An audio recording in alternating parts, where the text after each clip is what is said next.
for the many days left for the semester. Right. So, it does look like my my project is a little bit broad. What was your what was your proposal again? It was for a smart tools. Can I show it to you? I have it on my phone already. Oh yeah, you have some of it developed. Yes, I started already. Yeah.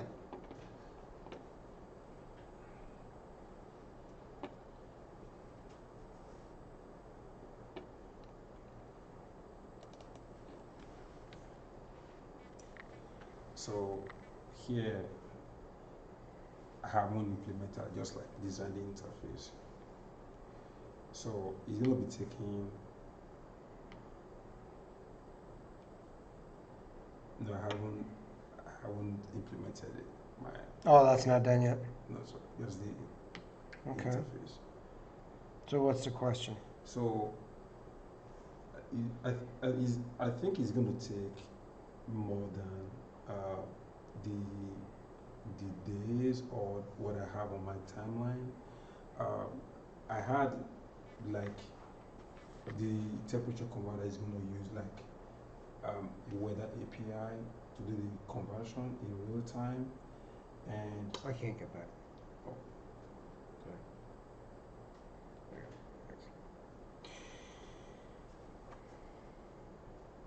So you got nothing there. Oh, no, this one. I don't see anything. I still don't think anything wrong with it.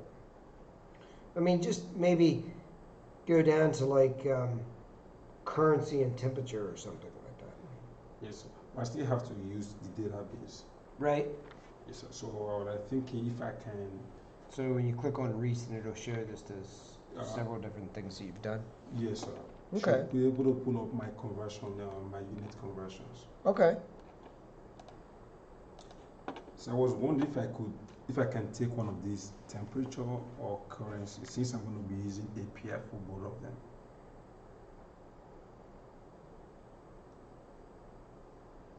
Well, I mean, your temperature ought to be pretty. What do you use an API for? To get like the weather. Oh, and the exact exchange rate. Yes. Well, I mean, that's fine. That's okay. You can do that. But I mean, as far as like the actual timeline, I think you have plenty of time left.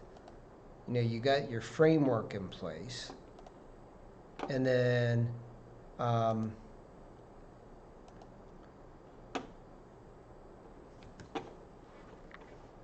come on.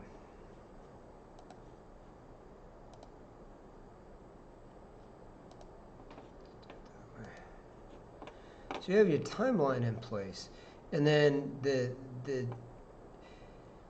the program itself isn't due until August the 15th. So you know you still have plenty. You still have, that is 1, 2, 3 weeks from tomorrow. Oh wow. And we still have some research to. Oh, still get some research under.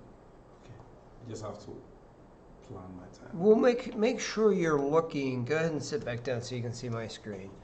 Make sure you're reviewing what that long term is. Like I've under syllabus, you know, I've done, I think, even though it's maybe not all quite there yet, I've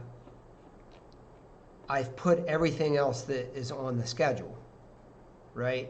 I still have to clean some stuff up. But for example, you got your bibliography milestone, which is due Wednesday, and the discussion. And then I have mean stack on here for this coming Saturday. I got to clean that up, and I'll talk about it a little bit. And then your usability study, the applied usability study and the Norman summary, those are due on Sunday. And then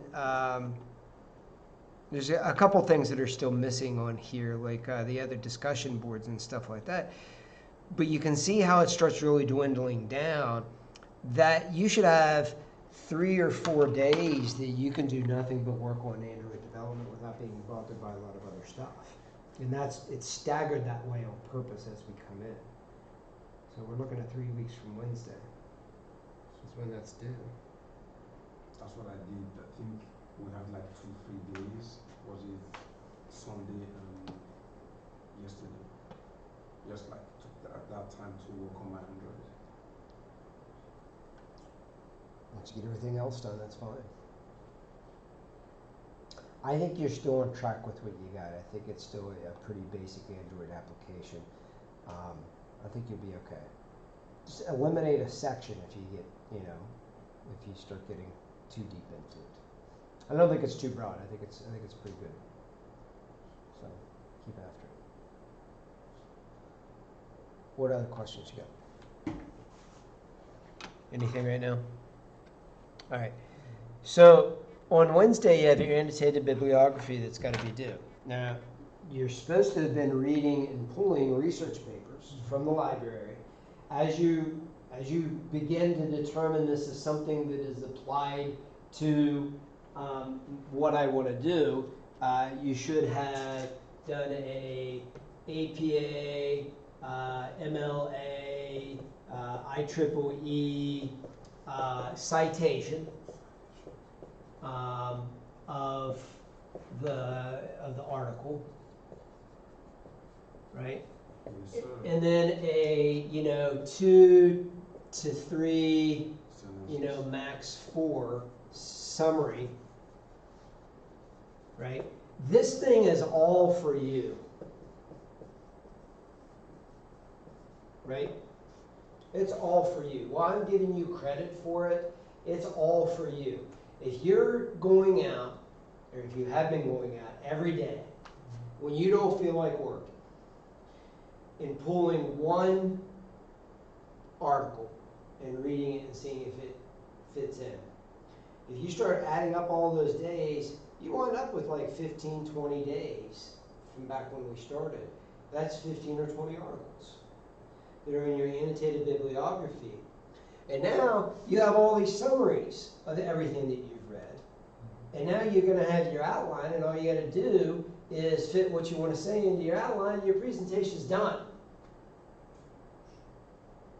So that's why the annotated bibliography is due tomorrow. There's going to be some people, I'm sure, out there. I don't know who you are, but I'm sure that you're out there. Have cut corners. They're not fully reading the articles, or they're not going to, they're going to kind of skimp on some of this stuff.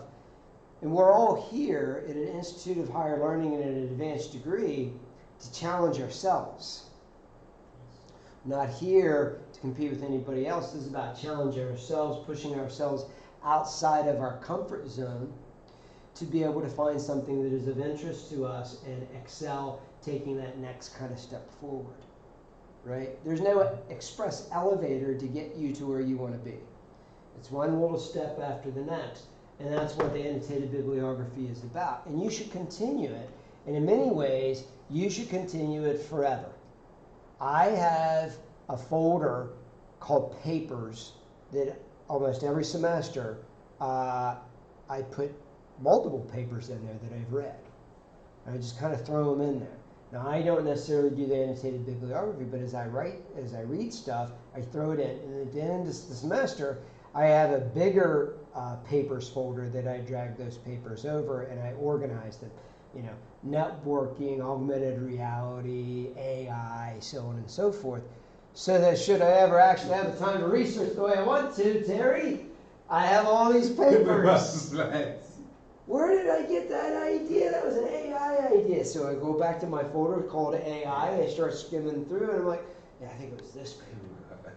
And so I should be doing the annotated bibliography because it would help quicker. It would help me more quickly get to the paper that I'm looking for to review it again. But yeah, it is what it is, right? So you got that due this Wednesday. Now the other thing, I'm sorry. Oh, sorry.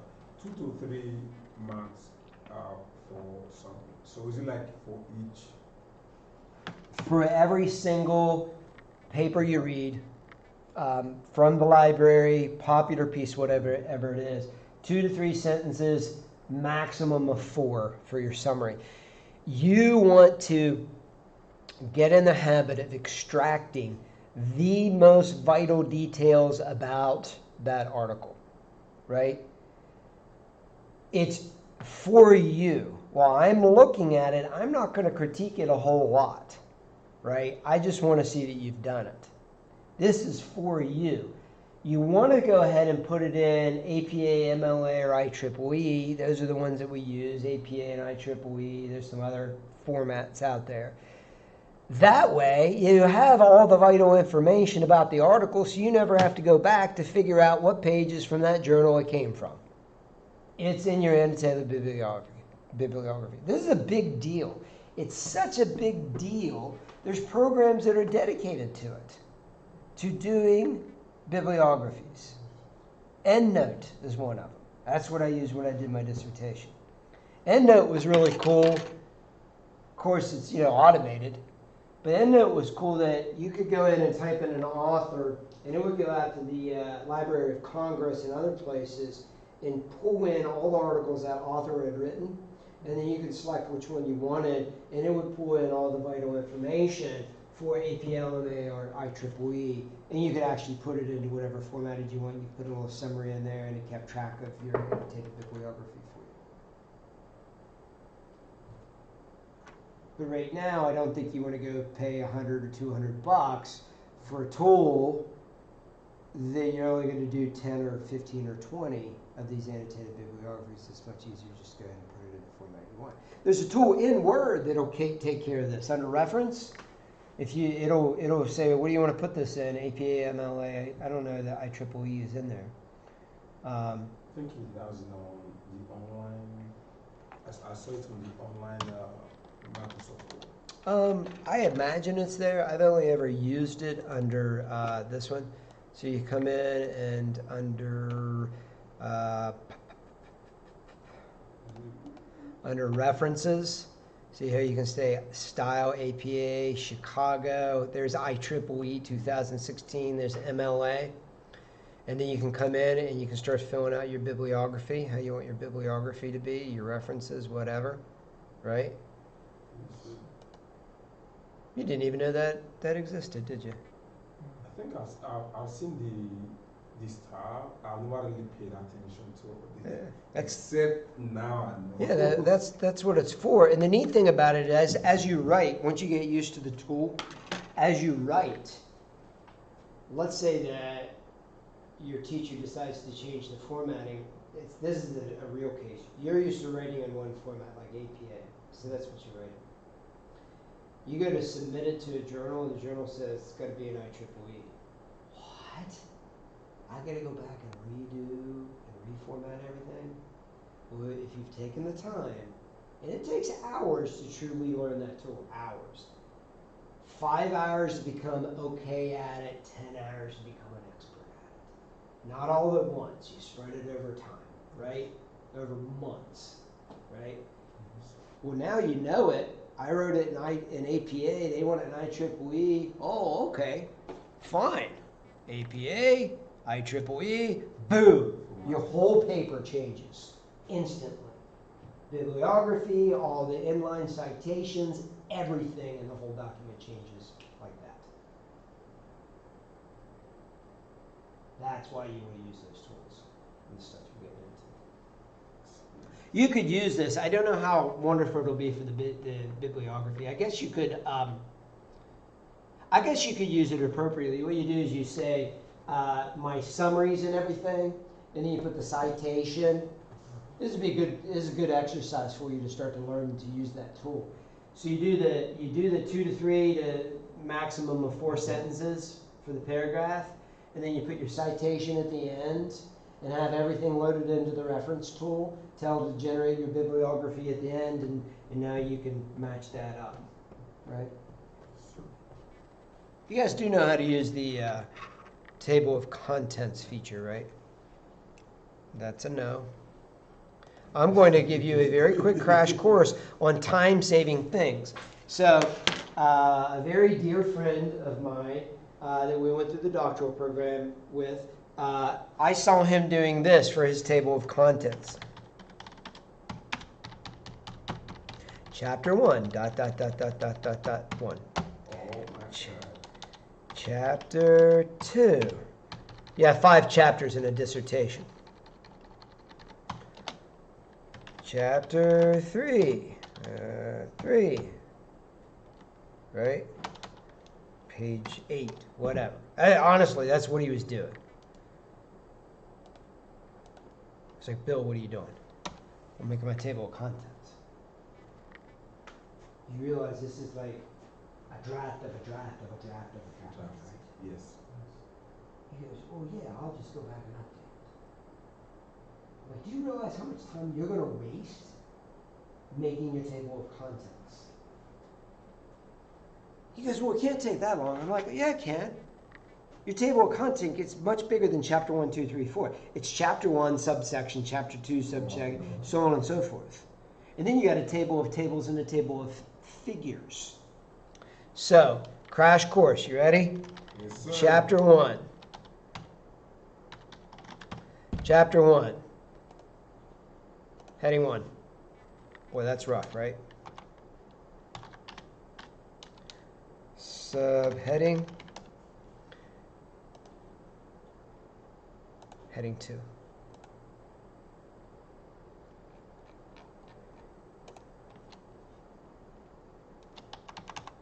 Chapter 2. Heading. Subheading. Maybe I want to do another one.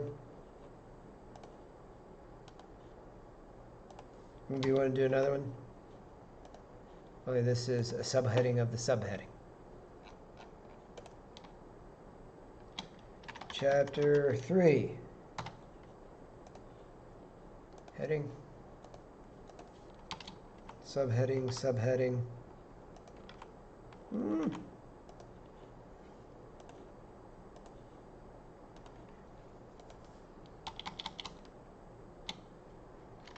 Chapter 4.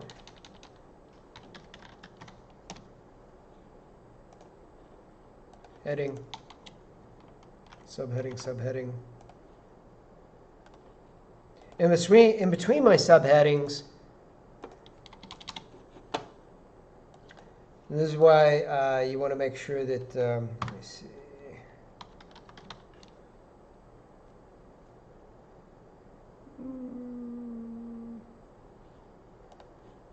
Maybe I grab a picture out here.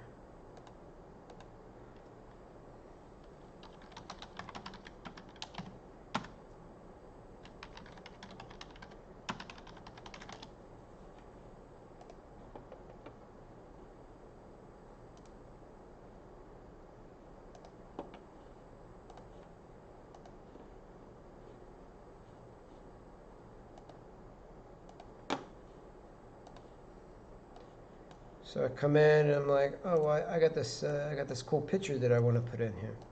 And there's that cool picture. You want to make sure that you insert a caption this way. Figure 1, photo of biker. What am I doing? Well, I'm doing a figure, a table. What am I doing? It's a figure. Position below. That's typically below, right? Okay. Boom, there it is. Okay, except for it's not a Viker, just for the record.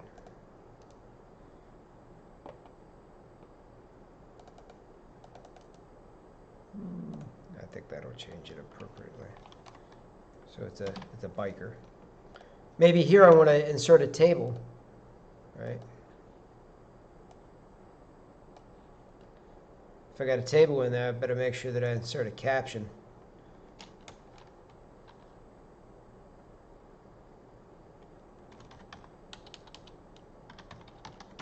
Results over 3 years. I don't know. It's not a figure there. This is a table, right? I'm being real quick here, right? So I'm done.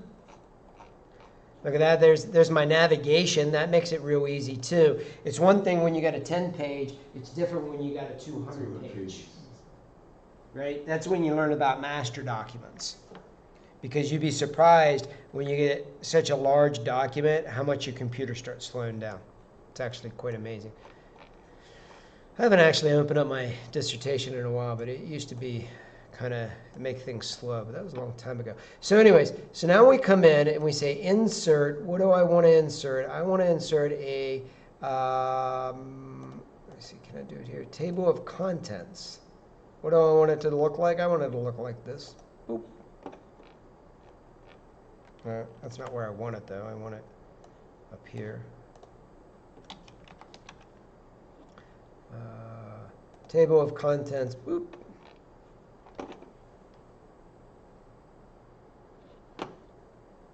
What else do I need? I need a table of tables.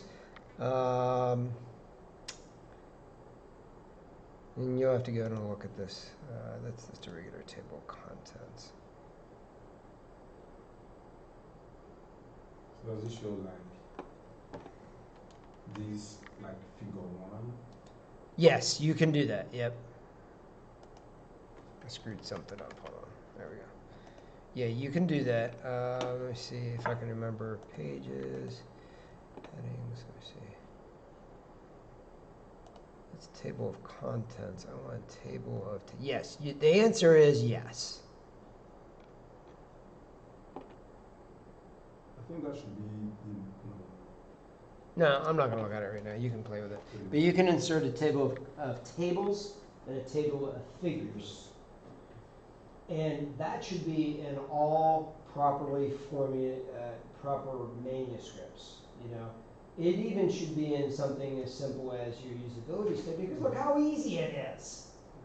It's going to take you another 3 or 4 minutes to figure out how to insert the table of tables and the table of figures, right?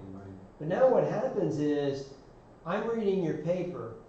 Now it's a 10 or 15 page paper, so it's not hard for me to navigate that size of paper. But imagine it to be 30 or 40.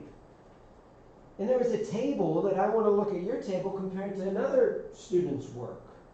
What page was that table on? Now I'm not flipping through your 30-page document of one of your table of tables and I'm saying, oh, there it is, because you've appropriately labeled everything as well. Okay. Table of contents is very, very helpful. It's pretty easy to use too.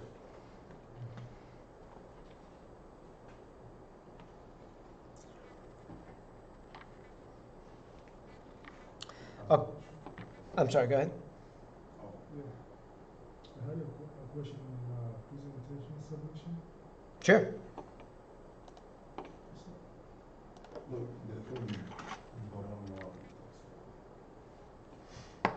You have there's 2 areas of submission, research presentation details and presentation of your research paper. Right. So one of them is going to be under discussion. So if you click on under discussions, you're going to have the presentation of, I'm going to change that because that's not really how that should read.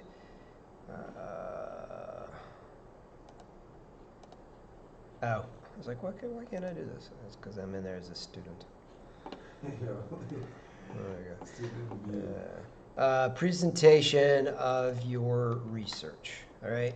So you're going to create a new thread here as it instructs, but you also, I need you to submit it for me. This is for me. I need you under assignments. There should be a place to submit it there. Let me see. Discussion. Research presentation. I'd like for you to submit it here for me as well. It's exactly the same directions, the whole 9 yards. If you submit it here for me, I can just download all your presentations instead of sifting through all the threads. When I grade the threads, I can see everything pretty easy, but this is saves me. I can download them all, and then I can just click on them as I go down through and follow along. So it's more of a convenience sake for me. I'm not going to get horribly mad and upset if you don't put it in both places, but I would ask you to do that for me. So it's the same thing. Exact same thing in both places. Yeah, again, it's just, remember this is a class discussion about your presentation. It gives you so you've been for 2-3 weeks working on your own research topic, and now you're presenting it, and now you get to see 3 other people's and what they researched. I mean, you can watch everybody's if you want. You have to comment and have interaction on 3 of them. So it gives you additional knowledge about 3 other topics in a little bit more depth than you would have otherwise. Right? So that's what that's about. You good? Okay. So the last thing I want to do is take a look at the, I want to give you 5 minutes to research the mean stack. The mean stack.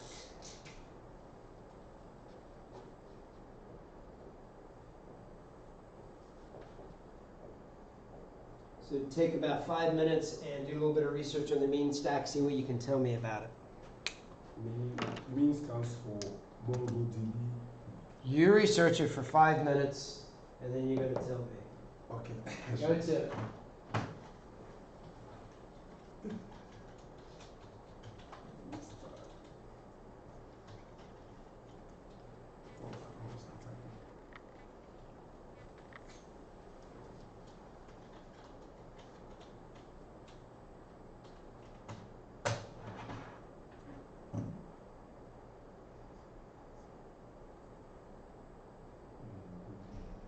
You don't have to talk amongst yourselves. 5 minutes.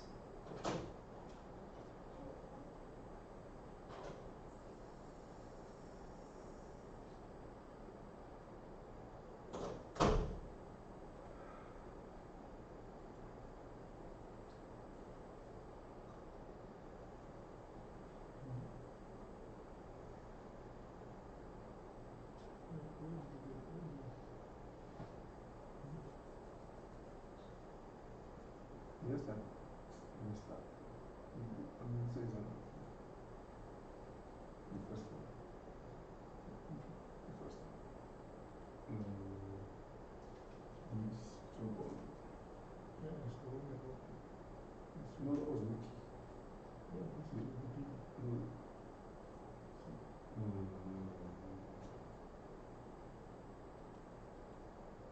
Cycles.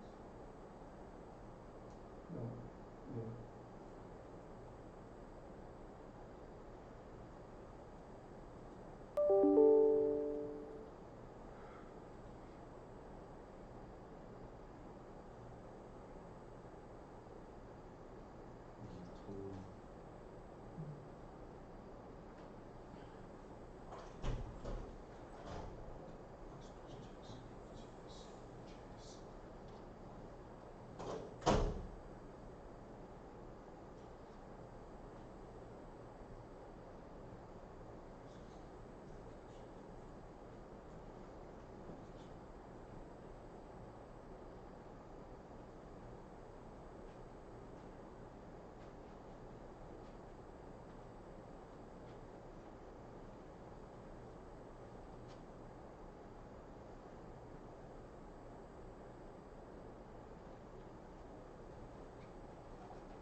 My name is Josh from Martin's Famous Pastry Shop. I'm calling because Travis Haley, he recently interviewed here with us, and he actually listed you as one of his references. So I just wanted to talk to you a little bit and ask you a couple questions about Travis. So when you get a chance, if you give me a call back, you can reach me here in the Human Resources office at 717-263-9580.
2 seconds.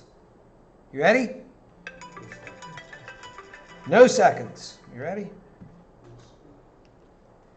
All right. What can you tell me about mean? What's it stand for? Terry, what's an M stand for? MongoDB. And we'll get into what MongoDB is in just a minute. E? Express.js.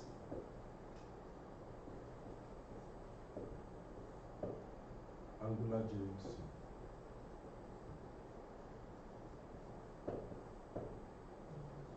Node.js. All right. So all of these kind of come together in a technology stack once again for us to be able to do what? With a web application. Easily build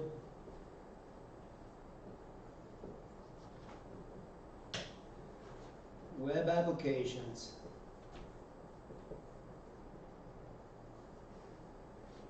where we may not know what the structure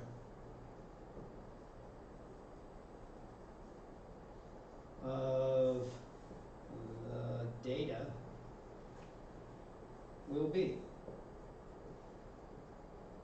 Right? Why? What is giving us that ability? Because everything from the client side to the server side to the database is developed with full stack JavaScript. Well, it is, but why do we not have to know what the structure of our data will be when we use specifically Mongo? Because it's no SQL. No, there is. No SQL Unstructured. does not mean no SQL. You're still issuing structured query language. You're still issuing commands. Correct. Think of it this way. Think of it as not only SQL. Not no, not only. Because NoSQL databases and relational databases are going to be used all the time. Non-relational databases are very good at unstructured data. When you use Facebook or Instagram or anything else, they don't know what you're going to upload, especially on a big platform like Facebook. It might be audio, it might be video, it might be photos, those emoji things, some big huge combination of everything into one message, right? We don't know what it's going to be. Therefore, it's difficult to predict what the structure of our data should look like. We don't know how to model our database. NoSQL databases, the unstructured, like Mongo, enable us to not have to worry about that. We can just start shoving stuff into the database as objects. And it's going to be able to start very fast helping us correlate that data that's in there. Right? So for the mean stack project that's going to be due on Tuesday. Terry, have you done anything with Mongo? No. Okay. So for the mean stack, I want you to not have to worry about what you're already doing. Okay? I don't want you to need to worry about the flow or the logic of what you're going to implement. So I want you to take, and this isn't actually a good use for Mongo, but it gives us the ability to start getting our feet wet with it, right?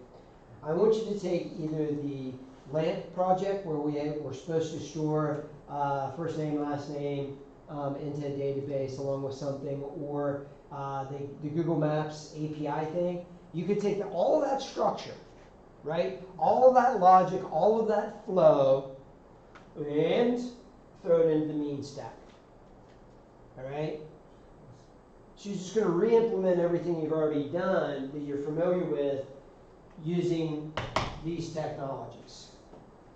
So that means that just like all the other ones, you can download that mean downloader that helps configure everything.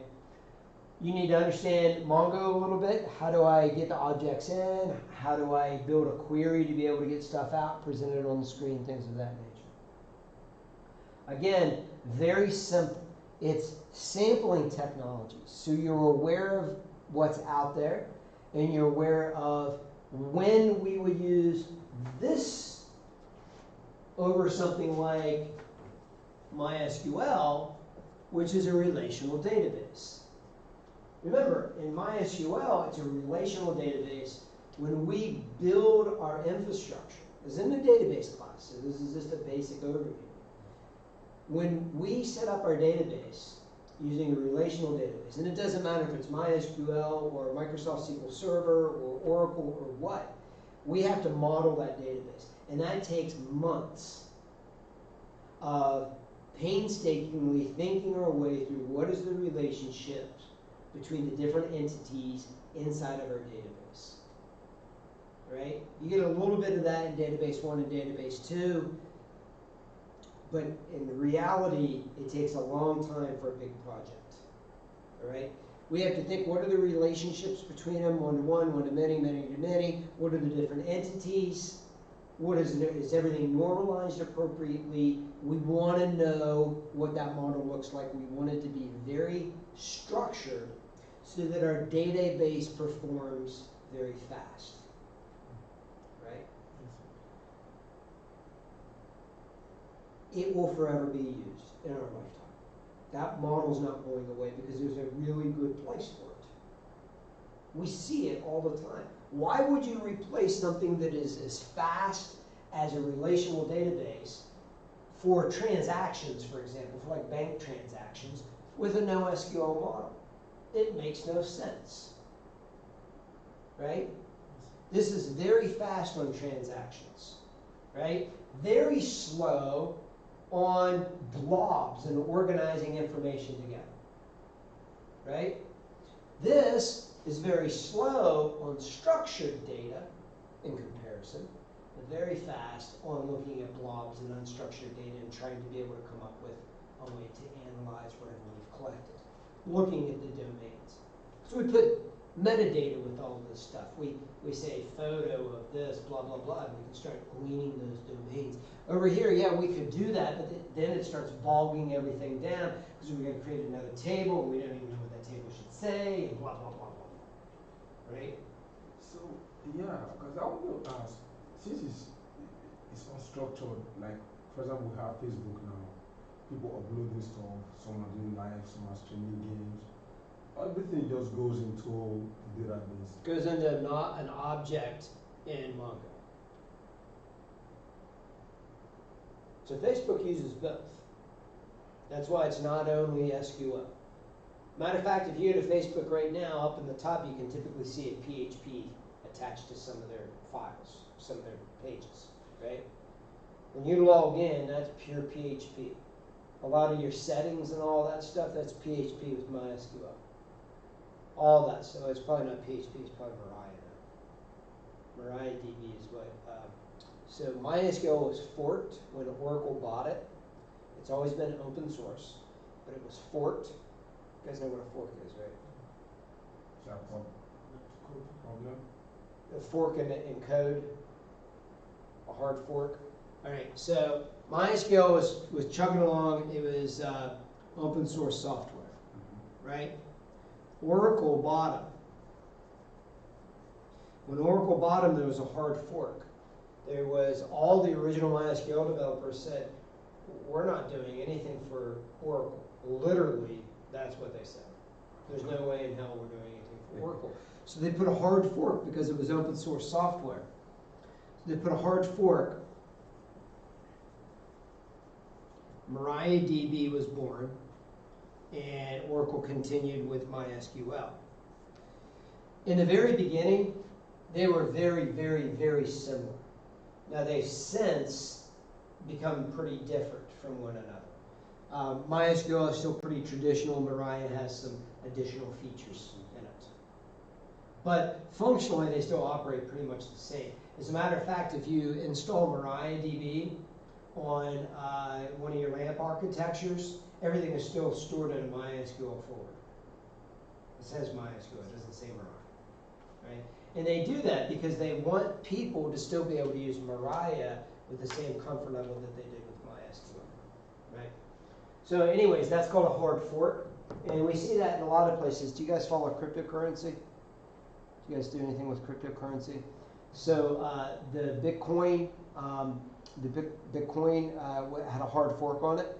Bitcoin itself took a long time to authenticate a transaction, especially as it grew and grew and grew. So somebody put a hard fork in it. It reduced the time and the size of the hash of the authentication of a transaction, and they made a new coin. It's Bitcoin Cash or something stupid like that. So I want to ask, as I've heard of Bitcoin, cryptocurrency, I'm like, what is the purpose of like doing a transaction or having to sell your coin? You don't see the coin, but somebody is selling it.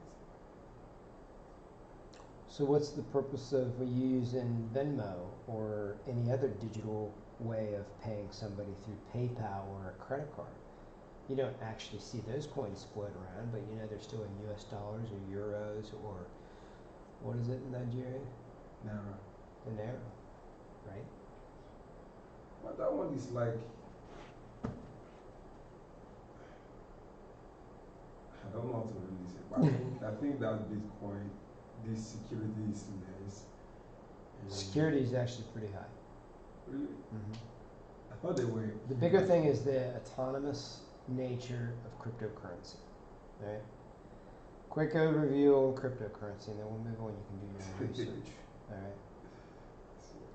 So Bitcoin was invented with privacy in mind. What you need to be paying attention to is the underlying technology.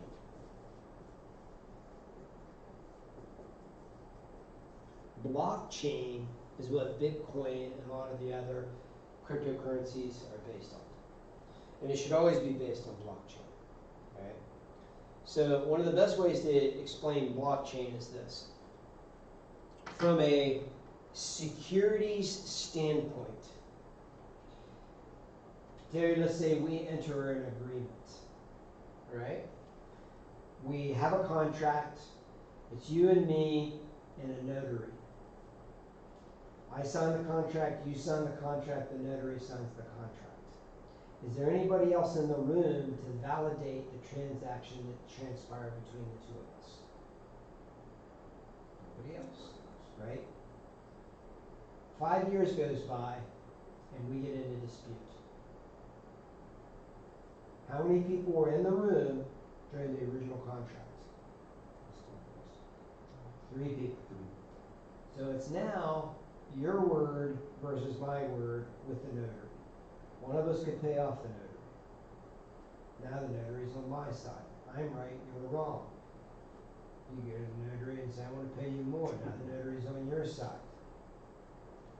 That's a big security problem. Our contract was for $1.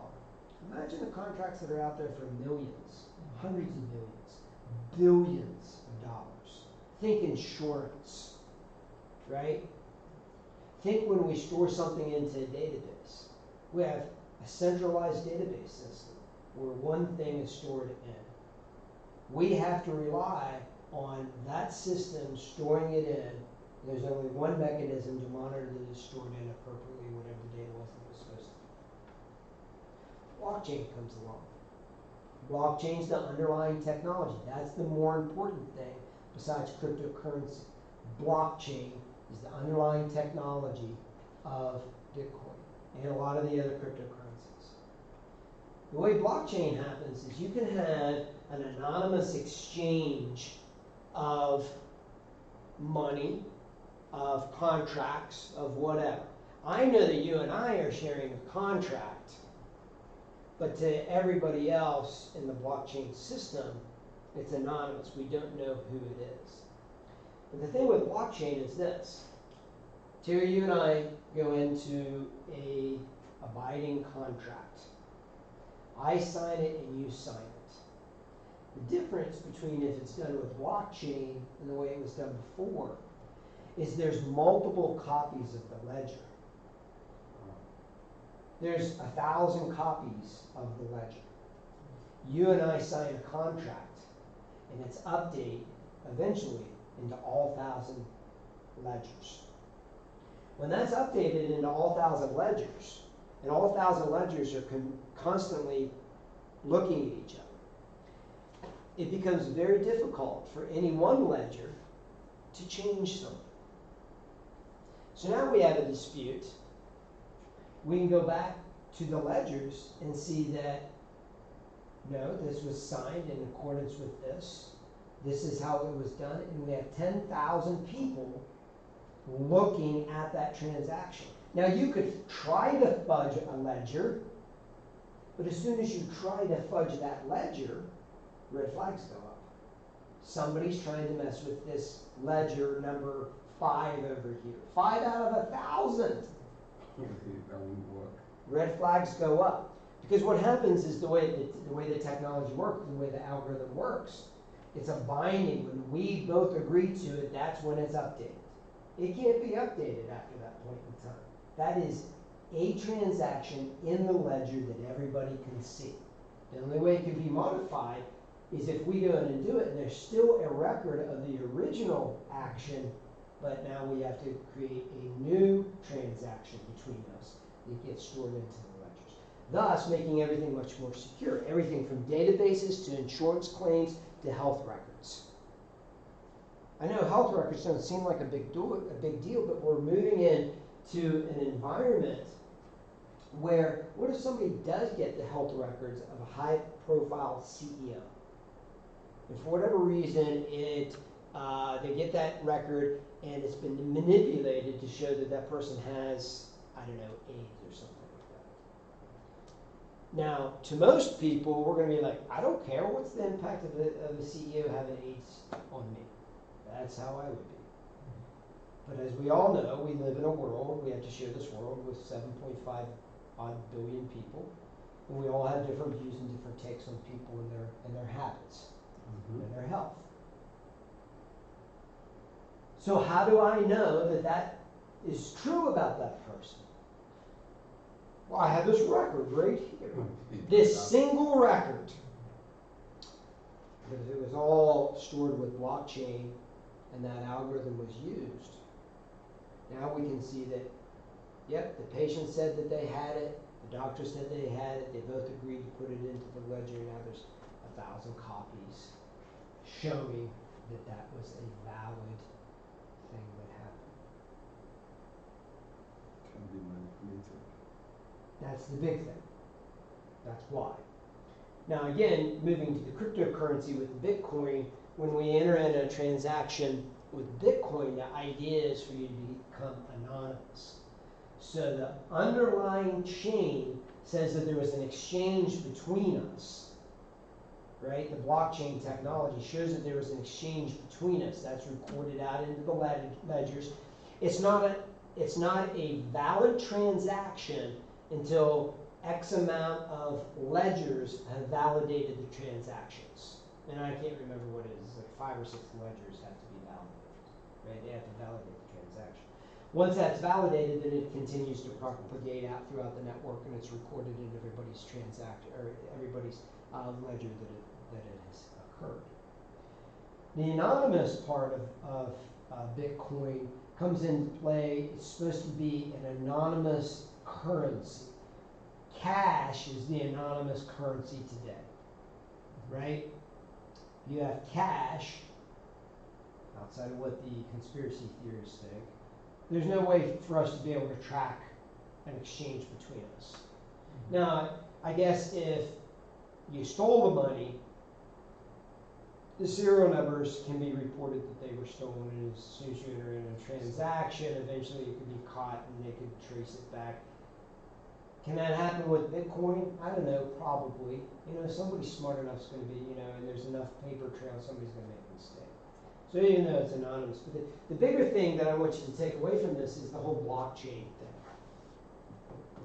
Everything's moving to this, and if you're not on board and you're not reading a little bit about this, you're going to be lost. You're going to be lost. All your databases are starting to work to incorporate blockchain into their transactions. Now instead of a centralized repository, we have a distributed, right? It's a blockchain structure showing that, because it's a transaction that happens into a database. Right now it's very centralized. If you get a malicious piece of code or an individual in between there, they can write whatever they want to that database. They can manipulate that database however they want. But if we can get it to the point where the blockchain technology is showing that it's a valid transaction is being entered into the databases and validated across multiple ledgers, now we are much more secure in the way in which we store our information in the database and retrieve stuff. Now, does it add a layer of slowness? Yeah. So those are the things we have to overcome, especially when we're talking about like real-time databases and stuff. We need that to be as fast as we can, right? So those are the things that they're working on, and that's some of the exciting stuff and the integrations that you're going to see whenever you get out there. Right. So with the mean stack, getting back to where we were 5 minutes ago, with the mean stack, I just want you to get exposure to the Mongo Express Angular Node stuff. Each one of the JavaScripts has a slightly different role in the overall architecture of this. It's still a very valid stack. Mongo is by far, in a way, a huge NoSQL database, one of the whole non-relational databases. It's one of the biggest out there. All the other ones have started to have their own product, but nobody's catching up to Mongo yet. Oracle has one, Microsoft has one. I'm sure there's multiple and others, but the big boys, they have one, but it just is not nearly as powerful. Mongo got quite a jump on it. So I want you to have a little bit of exposure. Again, not redoing and thinking about the overall flow. I just want you to create a form, allow the user to insert something into the Mongo database, and then be able to present all the different things that are in the Mongo database. I would like for you to do it with a different web structure, so there's very basic forms and very basic spitting stuff out. But worst case scenario, you did like you did before, or forgot to include in your video, and show me the change in the database. Oh my God. When I received the feedback, like, Well, it was funny because you were talking along, and I knew that you had edited, and you were talking along. I was like, wait a second, because oftentimes I grade those on like double the speed, so sometimes I miss something, especially with you guys' accent when it's going double the speed. Sometimes I miss something, so I slowed it down and reversed. He forgot. He said he did it. He showed all the code to do it, and then didn't show it to me. Because I had up to 5 recordings, Yeah. just looking for the perfect one, Yeah. like I'm telling you. So when I look at my time, it was something like almost 5 minutes. Oh my goodness, I had like. Don't rush. spend too much time on video editing and stuff like that. Do yourself a favor, write us out a script or at least an outline before you start getting going. Get everything open and just run through it once. We're not videographers. This isn't a video class. This is just for demonstration. I don't want you wasting a lot of time. You can, so you recorded that 5 times. That's 25 minutes. You could have taken that, 10 minutes, written out a script, saved yourself 10 minutes, and then plus you're editing it all together. Other like answer the question. Okay. What kinds of questions you guys got here for this? Kind of got some good ideas of what I want you to do. Yes, sir. Okay, what I'll do is I'll kind of upload this discussion under that mean stack like I kind of did last week. By the way, I think both of you guys did a really good job on that. Everybody raised the bar after first week of feedback. Everybody got demotivated on the first week feedback. So everybody's raising the bar appropriately. It's about the baby steps. Yeah, I'm not expecting you to be researchers by the end of this. I'm not expecting you to be experts on any of this. But it's those baby steps. And what you'll find is you keep raising the bar and I keep wanting to knock you back down, right? And that's the way it goes. You're here to learn, all right? So you guys want to see something funny? Yes, sir.